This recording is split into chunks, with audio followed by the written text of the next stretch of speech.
ഉത്തരമാറ്റിൻ്റെ പുതിയൊരു എപ്പിസോഡിലേക്ക് എല്ലാവർക്കും സ്വാഗതം. അങ്ങനെ നമ്മൾ ആദർശ് നയനാണെങ്കിലും നമ്മൾ കിരണിനെ കാണാൻ പോകുന്നുണ്ട് കേട്ടോ. എന്നിട്ട് നമ്മൾ ആദർശ് പറയുന്നുണ്ട്, എന്തായാലും ഞാൻ ഇനി ഇങ്ങനെ നടന്നിട്ടൊന്നും കാര്യമില്ല, നമ്മളാണെങ്കിൽ സത്യസന്ധതയായിട്ട് നടന്നാലും നമുക്ക് അന്വേഷിച്ച് ഒന്നും നമുക്ക് കണ്ടെത്താൻ പറ്റത്തില്ല, അതിനാണ്ട് നമുക്ക് എന്തായാലും ഞാൻ എന്തായാലും വളഞ്ഞ വഴി സ്വീകരിക്കാൻ പോകാമെന്നൊക്കെ പറയുന്നുണ്ട് കേട്ടോ. എന്നാലേ എന്തായാലും ഇതിനെക്കുറിച്ച് നമുക്ക് കണ്ടെത്താനും പറ്റത്തുള്ളൂ, എൻ്റെ ശത്രു ആരാണെന്ന് നമുക്ക് കണ്ടെത്താൻ പറ്റത്തുള്ളൂ എന്നൊക്കെ ആണെങ്കിൽ നമ്മൾ ആദർശാണെങ്കിൽ കിരണിൻ്റെ അടുത്ത് പറയുന്നുണ്ട്. ആ സമയത്ത് നമ്മൾ നയനയാണെങ്കിലും പറയുന്നുണ്ട്, അതെന്തായാലും നല്ലൊരു ഐഡിയ ആണ്. കാര്യം വെച്ചാൽ നമ്മൾ ഓരോ നീക്കമാണെങ്കിലും നമ്മളെ ശത്രുക്കളാണെങ്കിലും നമ്മൾ എന്ത് ചെയ്യുന്നു നോക്കിക്കൊണ്ടിരിക്കുക. പക്ഷേ ഇങ്ങനെയൊക്കെ ആകുമ്പോഴത്തേക്ക് അവർക്ക് ആ ഒരു ശ്രദ്ധയിൽ പെടുത്തതുമില്ല, നമുക്കാണെങ്കിൽ നമ്മളെ ശത്രുക്കളെ കണ്ടെത്താനും പറ്റുമെന്നൊക്കെയുള്ള തീരുമാനവും നമ്മൾ നയനയും പറയുന്നുണ്ട് കേട്ടോ. അതിന് ശേഷമാണ് നമ്മൾ ആദർശൻ നയനയാണെങ്കിൽ കിരണിനെ കണ്ടിട്ട് നേരെ അവർ അമ്പലത്തിലോട്ട് പോകുന്നുണ്ട്. എന്നിട്ട് നമ്മൾ നയനയാണെങ്കിൽ ആദർശിൻ്റെ അടുത്ത് പറയുന്നുണ്ട്, എന്തായാലും ആദർശേട്ടാ നമ്മളിപ്പോൾ ഒരു ദൗത്യത്തിന് ഇറങ്ങാൻ പോവില്ലേ, അതുകൊണ്ട് നമുക്ക് അമ്പലത്തിൽ പോയിട്ടാണെങ്കിൽ എല്ലാ പൂജകളൊക്കെ ചെയ്യണമെന്നൊക്കെ പറയുന്നുണ്ട് കേട്ടോ. നമുക്ക് എന്തായാലും ഇതിൽ നല്ലൊരു വിജയം കിട്ടാൻ വേണ്ടി എന്നൊക്കെ പറയുന്ന സമയത്താണെങ്കിൽ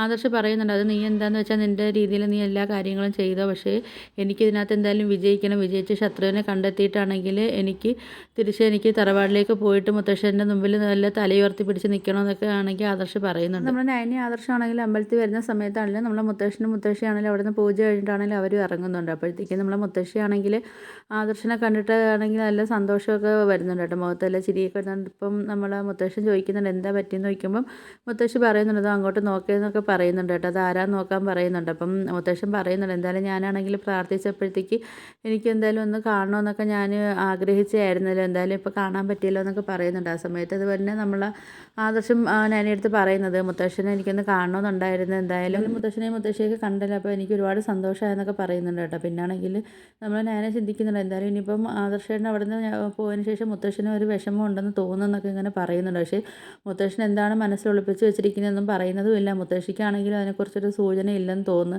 അല്ലെങ്കിൽ മുത്തശ്ശിയെങ്കിലും എനിക്ക് അതിനെക്കുറിച്ച് എന്തെങ്കിലും ഒരു ചെറിയൊരു സൂചനയൊക്കെ തന്നേനെ എന്നൊക്കെ പറയുന്നുണ്ട്. നമ്മൾ മുത്തശ്ശനും മുത്തശ്ശിയുടെ അടുത്തോട്ടാണെങ്കിൽ നമ്മൾ ആദർശ് വരുന്നുണ്ട് കേട്ടോ. എന്നിട്ട് ആദർശ് പറയുന്നുണ്ട്, എന്തായാലും വിഷമിക്കേണ്ട മുത്തശ്ശി, ഞാൻ എന്തായാലും നമുക്ക് എല്ലാവർക്കും വരുന്നൊരു തകർച്ച നമുക്ക് വന്നിട്ടുള്ളൂ, എന്തായാലും ഇതിൽ നിന്ന് നമ്മൾ കര കയറും, അതെന്തായാലും അതിനുള്ള എല്ലാ കാര്യത്തിനും വേണ്ടിയാണ് ഞാനിപ്പം ഇറങ്ങിത്തിരിക്കാൻ പോകുന്നതെന്നൊക്കെ പറയുന്നുണ്ട് കേട്ടോ. അതുകൊണ്ട് ഞാൻ നമ്മളെ ശത്രുക്കളെല്ലാം കണ്ടെത്തുമെന്നൊക്കെ പറയുന്നുണ്ട് കേട്ടോ. എന്നിട്ട് നമ്മൾ മുത്തശ്ശൻ്റെ അടുത്തുകൊണ്ട് ചേർത്താൽ പറയുന്നത്, പക്ഷേ മുത്തശ്ശനാണെങ്കിൽ നമ്മൾ ആദർശനെ അതിനെ ഒന്നും മൈൻഡ് ചെയ്യുന്നതൊന്നുമില്ല. അപ്പോഴത്തേക്ക് മുത്തശ്ശൻ പറയുന്നുണ്ട്, തന്നിഷ്ടത്തിൽ വീട്ടിൽ നിന്ന് ഇറങ്ങി പോയവരടുത്തൊന്നും എനിക്ക് സംസാരിക്കാൻ താല്പര്യമില്ല എന്നൊക്കെ പറഞ്ഞിട്ട് മുത്തശ്ശനാണെങ്കിൽ അവിടെ നിന്ന് പോകുന്നുണ്ട് കേട്ടോ. അപ്പോൾ ഇത് കാണുമ്പോഴത്തേക്ക് നമ്മളെ മുത്തശ്ശിക്കാണെങ്കിലും നയനയ്ക്കാണെങ്കിലും ആദർശനൊക്കെ ആണെങ്കിലും നല്ലൊരു സങ്കടം വരെയൊക്കെ ചെയ്യുന്നുണ്ട്. മുത്തശ്ശനങ്ങ് പോയതിന് ശേഷമാണെങ്കിലും നമ്മളെ മുത്തശ്ശി അടുത്താണെങ്കിൽ ആദർശ് പറയുന്നുണ്ട്, മുത്തശ്ശി എൻ്റെ അടുത്ത് മുത്തശ്ശൻ മിണ്ടേണ്ട, കാര്യം വെച്ചാൽ ഞാനൊരു തെറ്റ് ചെയ്തെന്ന് മുത്തശ്ശന് ഇപ്പോഴും വിശ്വസിച്ചുകൊണ്ടിരിക്കുകയല്ലേ, അതുകൊണ്ട് മുത്തശ്ശൻ എൻ്റെ അടുത്ത് മിണ്ടേണ്ട, ഞാൻ എന്തായാലും അത് നല്ലതുപോലെ ഞാൻ ശത്രുക്കളെ കണ്ടെത്തി വിജയിച്ചിട്ടേ ഞാൻ ഇനി എന്തായാലും മുത്തശ്ശൻ്റെ അടുത്ത് മിണ്ടാൻ വരുന്നുള്ളൂ എന്നൊക്കെ പറയുന്നുണ്ട് കേട്ടോ. എന്തായാലും ഇവിടെ അടുത്തെങ്കിലും മുത്തശ്ശനൊന്നും മിണ്ടായിരുന്നല്ലോ എന്നൊക്കെ പറയുന്ന സമയത്ത്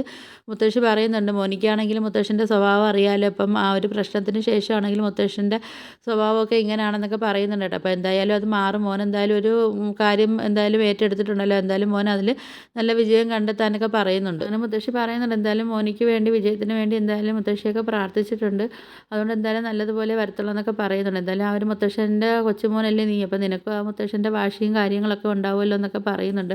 അപ്പോൾ എന്തായാലും ഞാനും മോനിക്ക് വേണ്ടി എല്ലാം പ്രാർത്ഥിച്ചിട്ട് മോനെ അനുഗ്രഹിച്ചിട്ടുണ്ടെന്നൊക്കെ പറയുന്നുണ്ട് കേട്ടോ. ആ സമയത്താണെങ്കിലും നയന പറയുന്നുണ്ട്, മുത്തശ്ശൻ്റെ അനുഗ്രഹം കൂടെ കിട്ടിയിരുന്നെങ്കിൽ കുറച്ചും കൂടെ ഒരു ഊർജ്ജമായി ആദർശേട്ടാന്നൊക്കെ ഇങ്ങനെ നമ്മളെ നയനയാണെങ്കിലും പറയുന്നുണ്ട്. നമ്മളെ മുത്തശ്ശിയാണെങ്കിൽ ആദർശൻ്റെ അടുത്തൊക്കെ യാത്രയൊക്കെ പറഞ്ഞിട്ടാണെങ്കിൽ പോകുന്നുണ്ട് കേട്ടോ. എന്നിട്ട് നമ്മൾ ആദർശ് പറയുന്നുണ്ട്, എന്തായാലും മുത്തശ്ശൻ്റെ അനുഗ്രഹമൊന്നും നമ്മളിപ്പോൾ പ്രതീക്ഷിച്ചിട്ട് കാര്യമൊന്നും ഇല്ല, അതെന്തായാലും ഇപ്പോൾ കിട്ടാനും പോകുന്നില്ല, എന്തായാലും എനിക്കിനിപ്പോൾ വിജയത്തിലേക്ക് എത്തിയേ പറ്റത്തുള്ളൂ, ഞാൻ എന്തായാലും ആ ഒരു കാര്യം തന്നെ തീരുമാനിച്ചിട്ട് മുന്നോട്ട് പോകാമെന്നൊക്കെയുള്ള കുറച്ച് തീരുമാനം എടുത്തിട്ട് നമ്മൾ ആദർശം നിൽക്കുന്നുണ്ട് കേട്ടോ. അപ്പം നിങ്ങൾക്ക് എൻ്റെ വീഡിയോസൊക്കെ ഇഷ്ടപ്പെടുകയാണെങ്കിൽ ഒന്ന് ലൈക്ക് ചെയ്ത് ഷെയർ ചെയ്ത് സബ്സ്ക്രൈബ് ചെയ്ത് കൂടുതൽ ബെല്ലൈക്കൺ എനേബിൾ ചെയ്ത് ഒന്ന് സപ്പോർട്ട് ചെയ്യണേ.